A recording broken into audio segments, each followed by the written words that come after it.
Donc, la prochaine proposition de changement au règlement fait référence à la division atome de classe A, puisqu'elle est exclusive. Le changement est strictement pour l'atome A.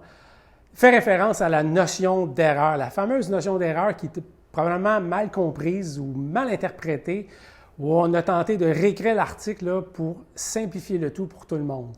Donc, ce que cet article-là va préciser, c'est la notion d'erreur dans le cours du premier jeu et également l'absence de notion d'erreur lorsque la balle va être frappée au champ extérieur. On va revoir ça avec des exemples, mais ce que ça vient préciser, c'est qu'au cours, pour la notion d'erreur, si cette erreur-là provient au cours du premier jeu, à ce moment-là, le coureur ou les coureurs pourront avancer d'un but supplémentaire. Puis vous allez également voir dans le libellé qu'on a fait, là, on fait notion du prochain but puis la notion du but supplémentaire.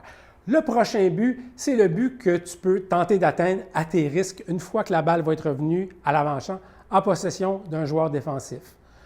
Un but supplémentaire, c'est un but que tu vas pouvoir tenter d'atteindre, mais ça va être suite à une erreur commise sur le premier jeu. On veut également préciser qu'est-ce qui est un jeu là, dans la réglementation. Donc, un jeu, au fin de la compréhension de cet article-là, c'est un retrait ou une tentative de retrait. Par exemple, une balle frappée au joueur d'arrêt-court, un roulant frappé à l'arrêt-court, et l'arrêt-court jongle avec la balle, ça, ce n'est pas une erreur parce que en fait, c'est une erreur, oui, mais ce n'est pas considéré comme un jeu ou une tentative de jeu parce que c'est pas avoir jonglé avec la balle, c'est pas considéré comme un retrait ou une tentative de retrait. Donc, il faut bien comprendre la notion de jeu au fin de cet article-là. On précise également dans l'article, comme je le disais tantôt, les balles qui vont être frappées au champ extérieur puis qui vont revenir à l'avant-champ. À ce moment-là, la notion d'erreur n'existe plus. À ce moment-là, pour les coureurs, ce qu'il leur est possible de faire, c'est de se rendre au prochain but qu'ils tentent d'atteindre, à leur risque évidemment, toujours, une fois que la balle va être à l'avant-champ en possession d'un joueur défensif. Maintenant, je veux passer aux exemples qui vont un peu imager là, ce qu'on veut démontrer par cet article-là.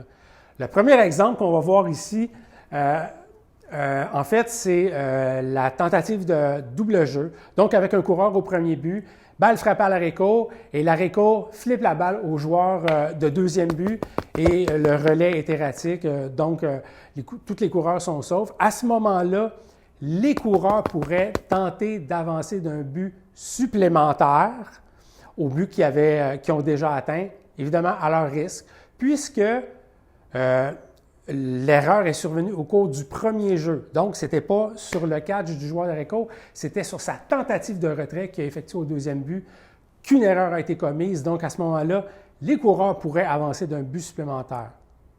Dans mon deuxième exemple, avec un coureur au premier but, par exemple, et une balle frappée au joueur de premier but qui attrape la balle, va aller toucher à son premier but. Donc, en touchant à son premier but, il vient d'effectuer un jeu, donc il vient d'effectuer un retrait ou une tentative de retrait.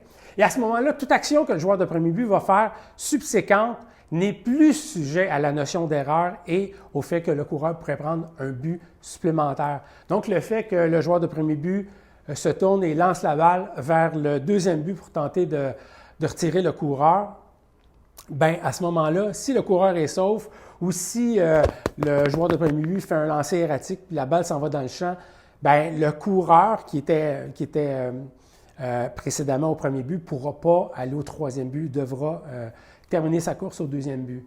Dans le troisième exemple qu'on fait, c'est sur une tentative de tag.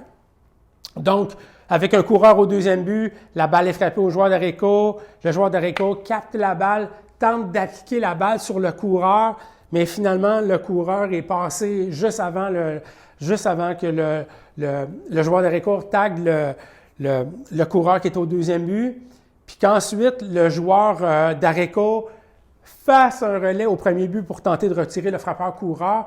À ce moment-là, s'il y a une erreur qui est commise en lançant au premier but, c'est plus sujet au but supplémentaire comme on le parlait tantôt, puisqu'il y a déjà eu un premier jeu qui a été tenté, donc une première tentative de retrait ou de retrait qui a été tenté sur un joueur, ça constitue le premier jeu.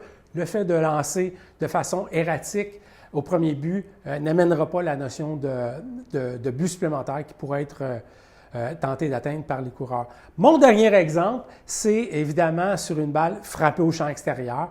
À ce moment-là, toute balle qui est frappée au champ extérieur puis qui va revenir à l'avant-champ, les coureurs ne pourront tenter que d'atteindre le prochain but qu'ils tentent d'atteindre, évidemment à leur risque.